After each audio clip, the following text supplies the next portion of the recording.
Hi everyone, welcome back to the channel. My name is Dee and today I'm going to show you how to make this luscious chocolate ganache. You can use it to fill tarts, cakes, to make truffles, or for me, I often use it to cover my sculpted cakes. Like for this Volkswagen Beetle I made, covering the cake in ganache.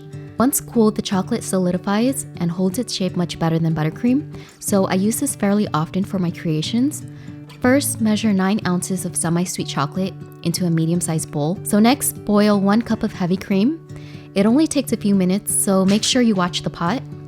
Once the cream comes to a rolling boil, slowly pour it into the bowl with chocolate chips and let this stand for 2 to 3 minutes. I'm using chocolate chips here, but you can also chop up baking bars as well.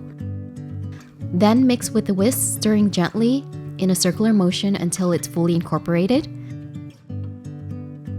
You'll end up with this smooth, silky, and delicious ganache. Check out my other videos to see cakes I've made using this recipe. Let me know if you have any questions, and please like and subscribe for more tutorials. Thanks, and see you soon. Bye!